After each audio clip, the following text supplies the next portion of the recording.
probably think you know your own face. I did too, until the day my reflection started acting wrong. It wasn't sudden. It started like one of those things you barely notice, like how your keys aren't quite where you left them, or your coffee tastes different even though you made it the same way. I was brushing my teeth. It was late. I'd had a long day at work.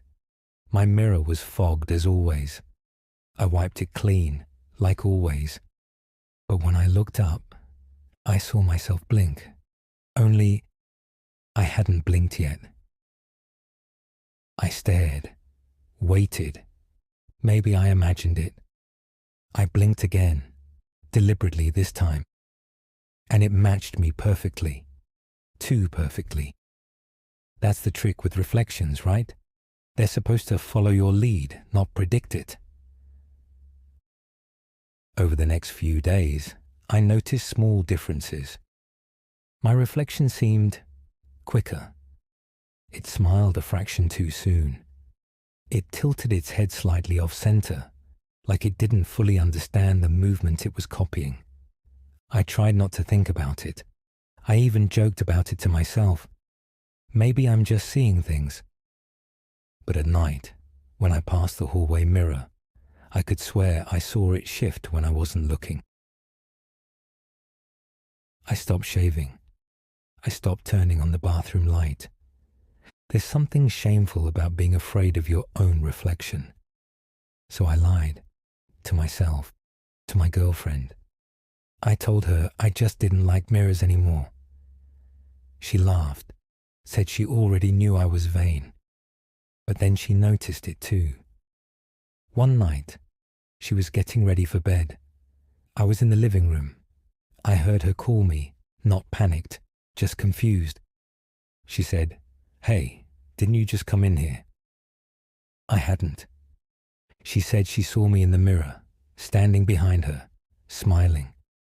But when she turned around, no one. That's when I knew it wasn't just in my head. Or if it was, it had spread.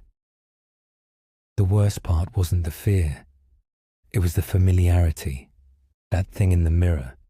It was still me. My face, my posture.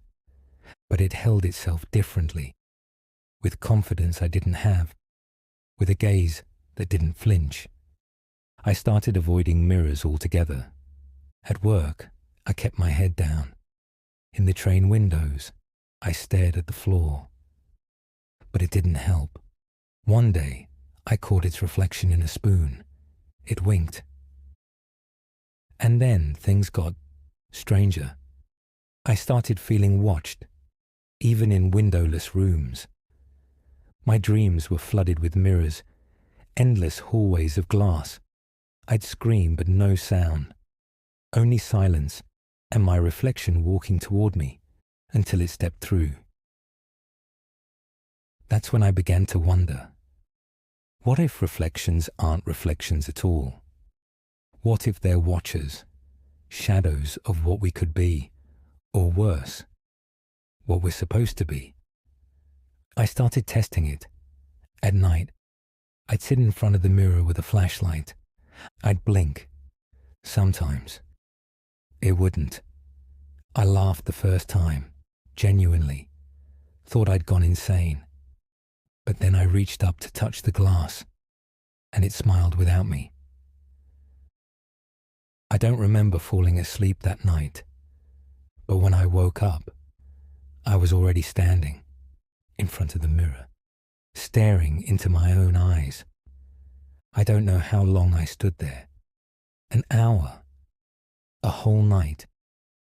My legs didn't hurt. My eyes didn't blink. And behind the glass, my reflection just watched, calm, patient, waiting. Since then, I've felt different. Not possessed, not haunted, just wrong. Like I'm slightly out of sync. My girlfriend says I've changed. My boss says I've become more assertive. But when I smile, it doesn't feel like mine.